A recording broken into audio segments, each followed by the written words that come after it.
इस पढ़ने, सुनने, सुनाने की श्रृंखला में मैं आज हिंदुस्तान के एक ऐसे व्यंग्यकार के बारे में आपको बताने वाला हूं। उनकी एक लिखी हुई कृति मैं आपको पढ़ के सुनाऊंगा। आज सबसे पहले आप लोगों से विनम्र निवेदन है कि अगर आपको मेरे ये व्लॉग पसंद हैं, कृपया सब्सक्राइब करिए, लाइक करिए, शेयर करिए और नोटिफिकेशन के लिए बेल आइकॉन दबाइए। मेरे पास मेरी बहुत सी किताबों में से एक बहुत ही प्रिय किताब है ये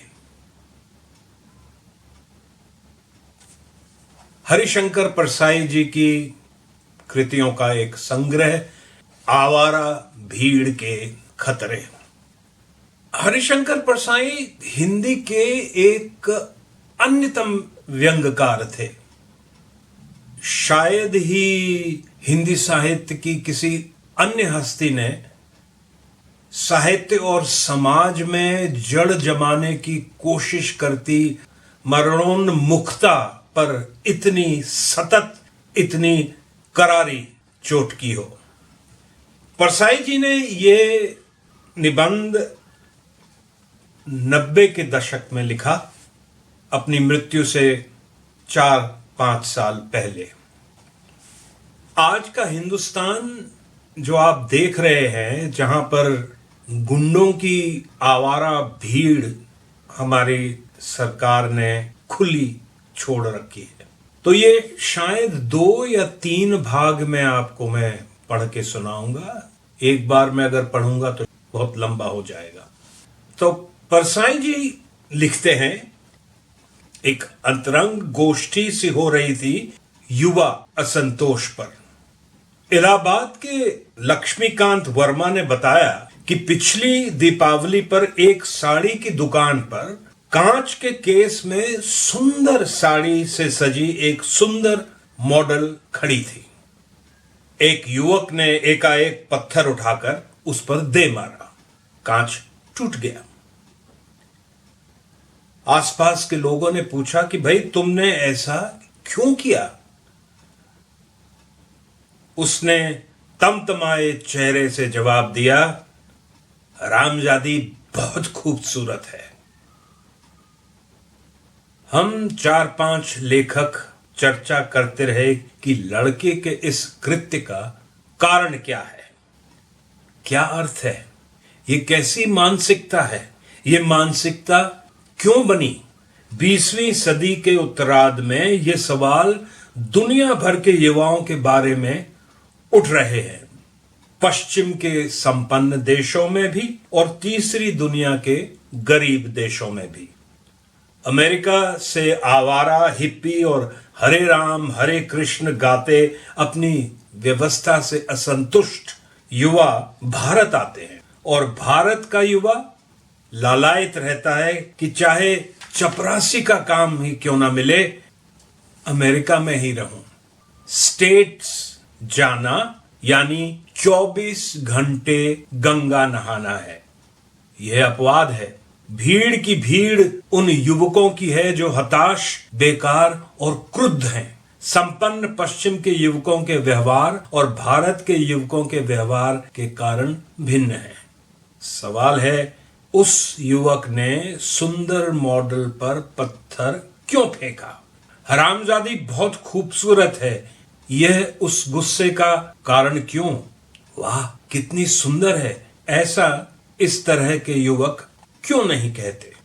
युवक साधारण कुर्ता पजामा पहने था, चेहरा बुझा हुआ था, जिसकी राख में चिंगारी निकली थी पत्थर फेंकते वक्त। बेकार था, नौकरी के लिए भटकता था, धंधा कोई नहीं, घर की हालत खराब, घर में अपमान, बाहर अवहेलना।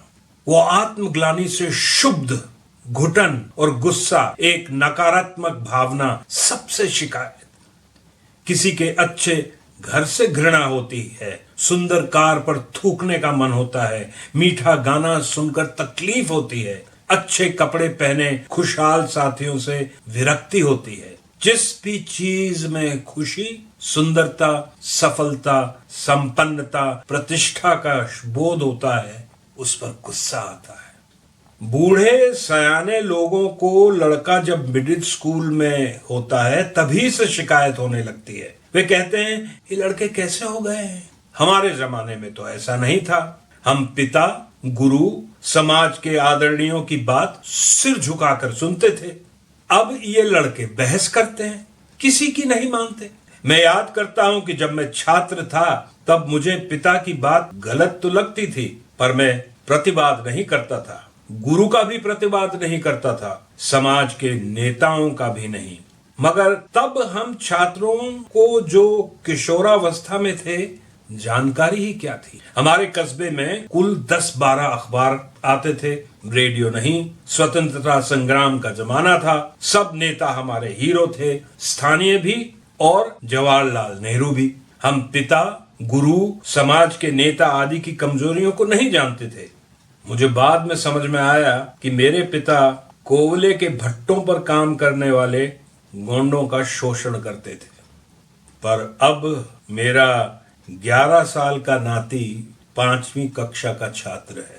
वो सवेरे अखबार पढ़ता है, टेलीविजन देखता है, रेडियो सुनता है। वो तमाम नेताओं की पोलें जानता है, देवीलाल और ओम प्रकाश चौटाला की आलोचना करता है। घर में उससे कुछ ऐसा करने को कहो तो वो प्रतिरोध करता है। मेरी बात भी तो सुनो, दिन भर पढ़कर आया हूं, अब फिर कहते हो कि पढ़ने बैठ जाऊं।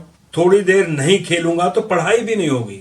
हमारी पुस्तक में लिखा है, वह जानता है कि घर के बड़े बूढ़े कब कब झूठ बोलते हैं। ऊंची पढ़ाई वाले विश्वविद्यालय के छात्र सवेरे अखबार पढ़ते हैं तो तमाम राजनीति और समाज के नेताओं के भ्रष्टाचार, पतनशीलता के किस्से पढ़ते हैं। अखबार देश को चलाने वालों और समाज के नियामकों के छल, कपट, प्रपंच, दुराचार की खबरों से भरे रहते। धर्माचार्यों की चरित्रहीनता उजागर होती है। यही नेता अपने हर भाषण पर उपदेश में छात्रों से कहते हैं, युवकों, तुम्हें देश का निर्माण करना है क्योंकि हमने तो नाश कर दिया है। तुम्हें चरित्रवान बनना है क्योंकि हम तो चरित्रहीन हैं। शिक्षा का उद्देश्य पैसा कमाना नहीं है, नैतिक चरित्र का ग्रहण करना है। हमने शिक्षा और अशिक्षा से पैसा कमाना और अनैतिक होना सीखा है।